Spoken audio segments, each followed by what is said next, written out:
Halo guys, welcome back again to my channel bersama saya Hansan di sini dan seperti biasanya setiap harinya saya akan buatkan video seputar cryptocurrency. Apa kabar kalian hari ini semuanya? Semoga dalam keadaan yang baik-baik saja. Teman-teman, di video hari ini kita kembali bakalan melakukan update untuk price action Bitcoin dan juga ada beberapa data dan juga berita yang datang hari ini yang menurut saya cukup penting untuk dibahas. So, kalau misalnya kalian tertarik tentang semua itu, stay tune terus sampai akhir video. Sekarang kita bakalan mulai dari market cap terlebih dahulu. Per hari ini, secara global, market cap crypto berada di angka 1,05 triliun dolar atau turun sekitar 0,17%. Nah, di top 10 coin sendiri sebenarnya kita melihat dominan berwarna merah, yang hijau cuma ada 3. Kenaikan dan penurunannya nggak terlalu signifikan, hanya kurang lebih 0,sekian% hingga kurang lebih 2%. Dan menjadikan BNB hari ini sebagai top performer dengan kenaikan 0,77% menuju 212,92 dolar. So, itu adalah outlook sementara dari beberapa top coin yang ada. Sekarang kita langsung aja masuk ke beberapa data dan berita terbaru hari ini. Yang pertama teman-teman, SEC pushes deadline for ARK21 shares spot Bitcoin ETF to January. Jadi lagi-lagi teman-teman, selama beberapa minggu terakhir sebenarnya kita sudah melihat banyak sekali berita-berita yang negatif muncul di dunia cryptocurrency yang membuat sentimen market di kripto itu cenderung berada di ranah yang negatif. Nah, hari ini kedatangan yang baru lagi nih bahwa SEC kembali mendorong keputusan mereka untuk memutuskan ARK21 shares spot Bitcoin ETF. Artinya si ARK21 shares ini kan mengaplikasikan spot Bitcoin ETF gitu ya. Kita tahu bahwa ada banyak sekali yang pengen membuka spot Bitcoin ETF. Salah satunya adalah ARK21 shares.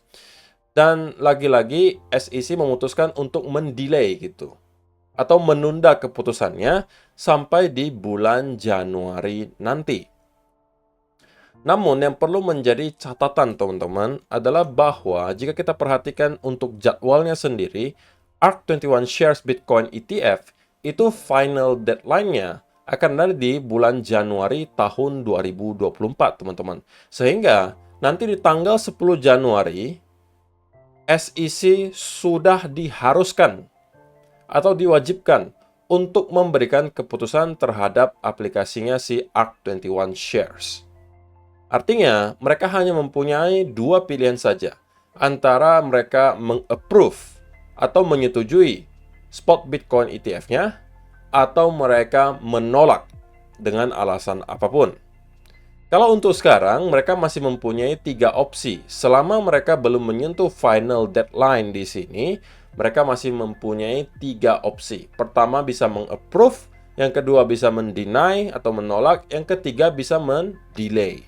Nah, yang dilakukan oleh SEC selama beberapa minggu terakhir itu melakukan delay. Tidak hanya dari ARK21 shares, tetapi beberapa yang lainnya juga yang sebenarnya sudah melewati first deadline-nya di bulan September, itu rata-rata di tanggal 2 dan tanggal 1, ada yang tanggal 4 juga. Ini semuanya juga sudah di-delay. Second deadline-nya itu nanti sebenarnya ada di tanggal 17 sampai 19 Oktober, teman-teman. Tapi saya juga yakin bahwa kemungkinan ini juga bakalan di-delay. Nah, yang menarik nih teman-teman, itu nanti di bulan Januari 2024. Nah, apakah pada akhirnya akan ada spot Bitcoin ETF yang di-approve? Karena ini merupakan final deadline-nya. Dan menariknya lagi, kalau misalnya ARK21 shares ini di-approve, maka harusnya chance bahwa yang lain di-approve itu juga bakalan besar, teman-teman. Karena saya yakin, ya, kalau misalnya ARK21 shares itu di-approve, maka tidak ada alasan lagi bagi SEC untuk menolak yang lain gitu. Karena gini teman-teman, kalau kalian lihat deadline-nya, deadline ketiga untuk beberapa yang lain di sini itu juga di bulan Januari. Kurang lebih 5 hari setelah final deadline untuk ARK21 shares. Sedangkan yang lainnya di sini final deadline-nya itu sebenarnya di bulan Maret. Tetapi kalau misalnya nih, yang punya ARK21 shares di bulan Januari itu di-approve, saya rasa yang lain juga bakalan di-approve secara bersamaan teman-teman. Oke, atau kalau ini sampai juga ditolak, bisa saja kita baru melihat yang di-approve itu di bulan Maret 2024. Dan ini adalah final deadline untuk yang 1, 2, 3, 4, 5, 6, 7 aplikan di sini. Jadi ada 7 yang final deadline di bulan Maret, tapi mudah-mudahan di bulan Januari kita sudah bisa melihat ada keputusan dari SEC, gitu ya. So, kita mungkin masih mempunyai spare waktu berapa? Sekarang September, Oktober, November, Desember. Ya, kurang lebih 3-4 bulan lagi, teman-teman. Saya rasa itu bukan waktu yang terlalu lama. Dan mudah-mudahan ya, ada spot Bitcoin ETF yang bisa di-approve, sehingga kalau misalnya itu terjadi, harusnya akan banyak sekali uang-uang yang sebelumnya takut untuk masuk ke cryptocurrency, terutama di Bitcoin, kemudian bisa disalurkan melalui spot Bitcoin ETF. Terlebih lagi, ya memang sudah banyak sekali lawmakers gitu atau pembuat kebijakan di Amerika Serikat untuk mereka ini mendorong gitu si Gary Gensler, ketuanya SEC, untuk nge-approve spot Bitcoin ETF immediately atau segera, teman-teman. Jadi sudah ada press juga atau tekanan gitu dari para pembuat kebijakan di Amerika Serikat untuk menyuruh gitu atau meminta Gary Gensler untuk kemudian meng-approve spot Bitcoin ETF. Apakah kemudian akan didengar ataukah lagi-lagi Gary Gensler itu keras kepala dan tetap akan mendinai? Menurut kalian bagaimana? Silahkan kalian kasih komentar kalian di kolom komentar di bawah.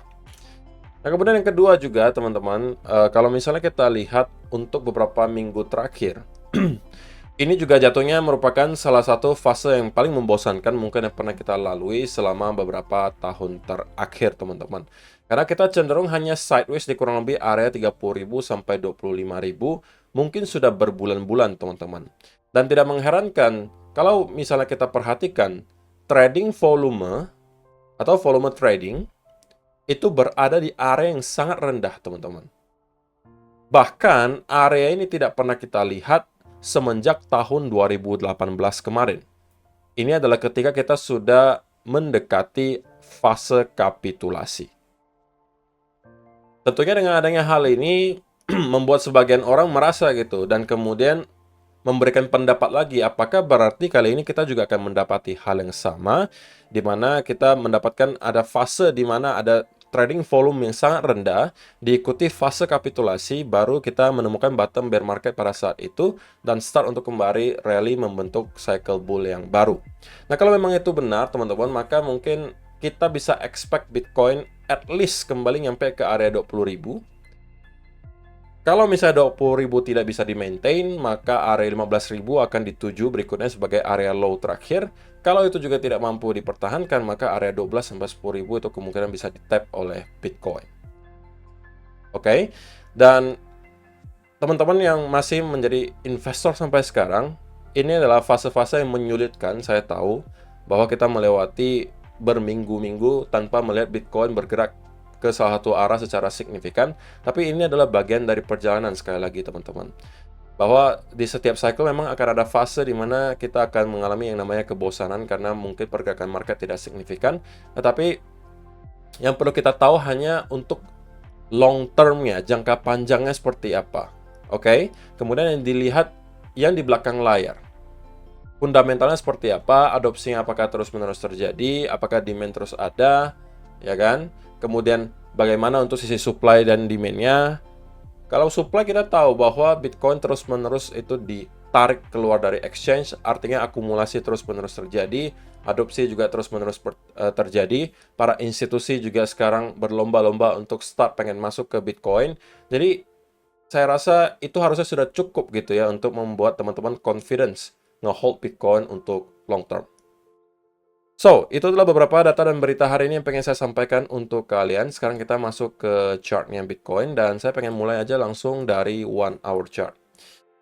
So, teman-teman, yang bisa kita lihat di sini adalah Bitcoin masih terkonsolidasi di sekitaran area 26.300-an. Untuk sementara, kita masih cenderung sideways di sini.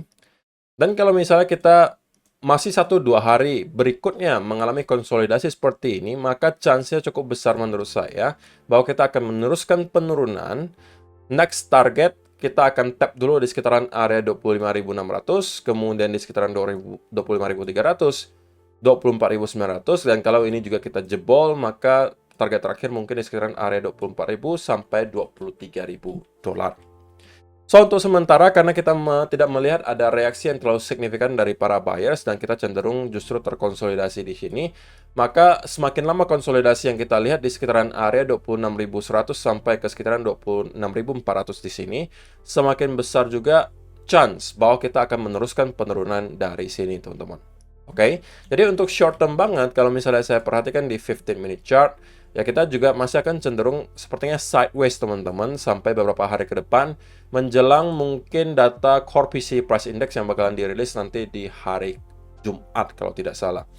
So, kita juga nggak bisa expect ada pergerakan yang terlalu signifikan di Bitcoin, tetapi untuk midterm saya sekarang akan cenderung berada sedikit ke arah bearish, sebelum saya dibuktikan salah, teman-teman. Sekali lagi, saya bakalan dibuktikan salah kalau ternyata kita akan membuat semacam V-shape recovery seperti ini. Tapi sebelum hal tersebut terjadi, selama kita terkonsolidasi di sekitaran area ini, maka saya masih cenderung akan bearish, dan ini adalah mungkin bisa dijadikan teman-teman sebagai salah satu untuk short setup, menargetkan ke beberapa angka yang tadi saya sebutkan. Nah, kalau misalnya kita melihat sell off-nya itu sangat kenceng, teman-teman, modelnya mungkin seperti ini, maka mungkin kalian minimal targetinnya sampai ke sini saja. Oke, tapi kalau misalnya penurunannya cenderung korektif seperti ini, maka mungkin nyampe ke sekitaran 25.500 kita sudah boleh start untuk melakukan taking profit. So, untuk sementara simple ya, teman-teman, yang saya fokuskan sekarang hanya untuk mencari peluang untuk short setup dulu. Saya belum menemukan ada alasan kenapa saya harus long dari sini, karena memang dikasih indikasi dari market bahwa kita kemungkinan bakalan kembali melanjutkan penurunan. So, untuk short term banget, saya merasa Bitcoin masih akan mencoba untuk start merangkak naik dari sini. Oke, mungkin untuk kembali nge-retest ke area high terakhir, baru dari sana kita akan start untuk drop dan membentuk yang namanya bearish consolidation atau bearish continuation pattern, dan dari sana kita akan start untuk kembali drop menuju ke beberapa area yang tadi saya sebutkan. Oke, so saya rasa itu aja sih yang perlu saya sampaikan di video hari ini, teman-teman. Terima kasih untuk kalian yang sudah menonton sampai selesai. See you in the next video. Bye-bye.